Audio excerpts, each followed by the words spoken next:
Morning light came slow over the small town. The town was quiet. There were low hills and green fields. A thin road went past small houses. Emma lived in one of these houses. It was a simple house with a small garden. The garden had neat rows of herbs and a single apple tree. Emma loved the quiet. She liked the sound of wind in the grass. She liked the smell of wet earth after rain. Emma was 27. She had soft eyes and gentle hands. She moved in small, careful steps. People in the town knew her. They said she had a kind heart. She smiled often. She gave bread to neighbors. She kept an old cup for stray cats. She baked small cakes and walked them to the market. Her life was small and full of small good things. Maybe today will be different, she often said to herself in the mornings. Sometimes she said it like a quiet wish. Sometimes she said it like a promise. She kept small things in a wooden box. In the box were a thin blue ribbon, a little seashell someone gave her long ago, and a folded note. The note was from Daniel. Daniel had been part of her life like a sudden spring. He was 30. He dreamed a lot.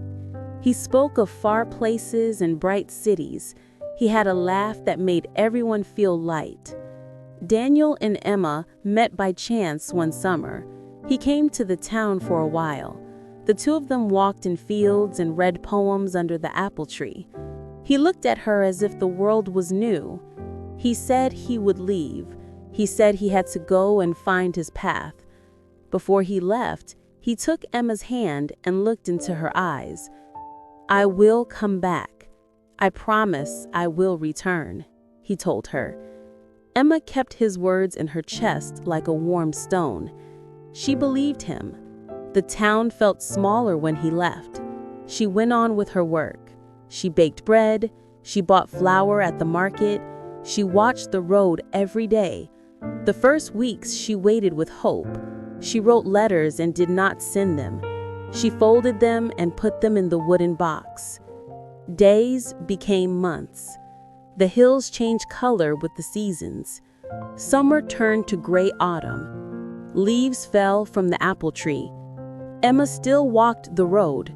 She still stopped to look at the distant line where the road met the sky. People in the town told her small news. "Daniel went to the city," they said once. "He is not back yet," they said another time. The news came like small stones. Each one made a small sound. None of them said the full truth. I remember a morning when the mist covered the fields. Emma stood at her window. The cup of tea was warm in her hands. She opened the wooden box. She read Daniel's old note again. Her eyes were soft and tired. The note smelled like paper and summer air. She held the ribbon in the seashell. They felt small and real. She folded the note and placed it back. "Maybe today will be different," she whispered, and she believed the words for a short while. Life in the town moved slowly. Neighbors passed each other. They shared stories about simple things. Emma made bread for Mrs. Wu next door. She fixed the gate for Mr. Tran. She helped a child find his lost toy. Her days were full of gentle work. These small acts filled her time. Still, in quiet hours, her thoughts returned to Daniel. She had a small habit. Each Sunday, she would go to the old bench by the pond. The bench was under a maple tree. The bench had a view of the road. She sat there and watched the dust rise from passing carts and bicycles. She would close her eyes and listen to the distant sound of a bell from the little church on the hill. Sometimes she thought she heard a footfall on the road. Her heart would jump. Mostly, it was the wind. "I still hear your voice," she would say into the wind. People asked her questions with kind faces. "When will he come?" they asked. Emma smiled softly. She did not say the truth. The truth was slow and heavy. It took time to find words for grief when the hurt felt small and constant. She felt shame sometimes. She felt guilty for holding on. It was easier to smile and give bread than to say, "I am waiting for someone who may not return." At night, Emma lit a small lamp. The lamp made a warm circle on the wooden table. She opened the box and touched the folded note. She read Daniel's handwriting in the glow. It was simple and certain. He wrote of stars and new streets and his plan to return when things were ready. He wrote with the same bright hope he used to show her. Emma believed him because his words were gentle and honest. As the second winter came, Emma learned small lessons about cold. She learned how a thin scarf could keep her warm. She learned how to cook a good stew in a single pot. But she did not learn how to stop waiting. Waiting was like a slow rain. It soaked into everything. It changed the color of her days. One afternoon, a stranger came to the market. He had a thin journal and a soft voice. He stood near Emma's stall and looked at the bread. He talked to the baker and asked about the town. His name was Tomas. He had a gentle smile. He stayed a few days. He would buy a loaf and ask about the old apple tree. He told small stories of places he had seen. Emma listened. She liked his stories. They were small and true. "Tell me more about the sea you once saw," Tomas asked one evening. Emma did not speak of far seas. She spoke of the river in the city where she once saw lights that looked like fireflies. Tomas listened like the river was the first thing he had heard. His presence was quiet. It did not push. It did not ask for promises. He sat on the bench and whistled a little tune. It was a quiet sound. It made her Emma's heart feel lighter for a short time. But even with Tomas, Daniel's note was there. When she walked alone at night, she placed her palm over the wooden box in her bag. She felt the note like a secret. Sometimes she thought Daniel had not left. She made small plans in her head. She imagined him walking back along the road. She imagined him carrying a small bag and laughing as if he had found a gift. Her mind made these images to keep the warmth inside. Winter turned to spring. The apple tree grew small green buds. Emma planted new seeds in the garden. She watered them with careful hands. The town smelt fresh after the rain. Still, one morning, she read a small line in a folded letter from a neighbor. Daniel had found a place and work far away. He had not come back. The letter had no harsh words. It was small and plain. It said only that he had sent greetings long ago and had been busy. The neighbor did not know his full story. The neighbor only knew that the road to the city had taken him. Emma folded the letter. She sat on the bench by the pond. The sun warmed the wooden slats. She closed her eyes. A small child ran past and dropped a toy. Emma chased after the child and handed back the toy with a smile. She felt a hot ache in her chest, and then a cool peace, like wane after the sun. She had lived with the ache so long, it became a part of her life. She did not know the shape of the next days. She only knew the path she walked. The years moved like the river. They carried leaves and little things away. Emma grew a little older. Lines came to her face, near her eyes. Her hands were stronger from work. The apple tree grew taller. People came to visit her small home more often. She hosted small dinners. She taught children how to knead bread. She showed them how to plant seeds in the soil. She told small stories about the town's old days. Her voice sounded calm and warm. It made people stop and listen. I remember him like a bright morning. she would say sometimes, and her voice would slow to a gentle tone. One day, many years after Daniel left, a letter came. The envelope was plain and the handwriting was a little shaky. It was not from Daniel. It was from a woman in a city far away. She wrote that Daniel had been sick for a time. He had changed his life. He had thought of places and dreams, and then he became quiet for a while. The woman wrote kindly. She said Daniel had thought of the town and of Emma.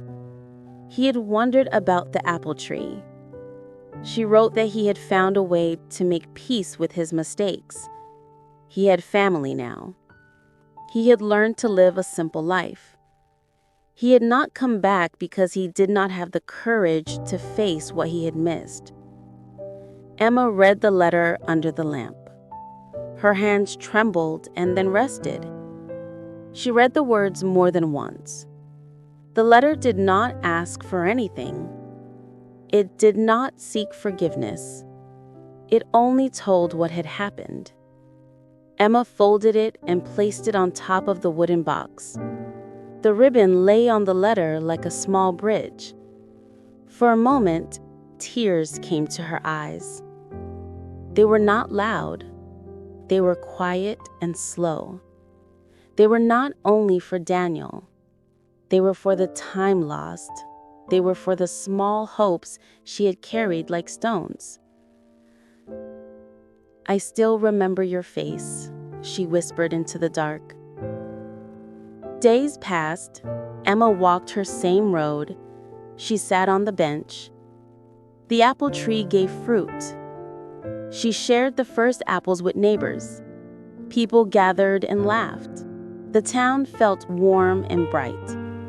Emma felt the same warmth and a new lightness too. It was as if a small fog had cleared.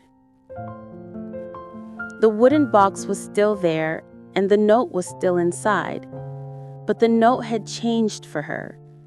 It changed from a promise that made her wait to a memory that made her smile.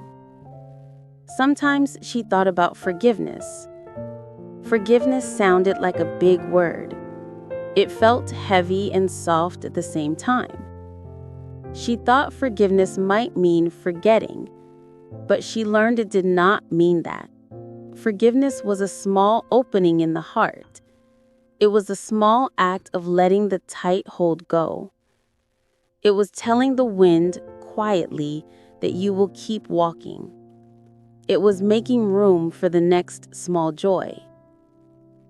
One afternoon, Tomas returned. He had been away for work. He came to the market with his gentle smile. He bought bread and told stories again. They sat under the apple tree and spoke of small things.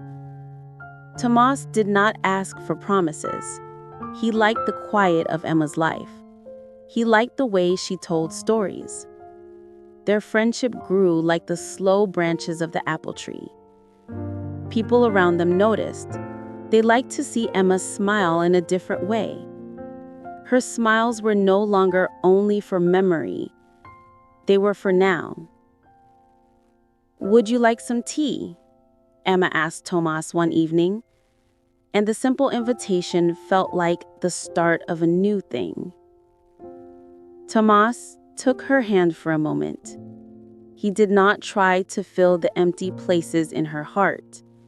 He helped her carry water and laughed at her small jokes. He was there like the steady river. Slowly, Emma let her small walls down. She did not forget Daniel. She did not need to forget.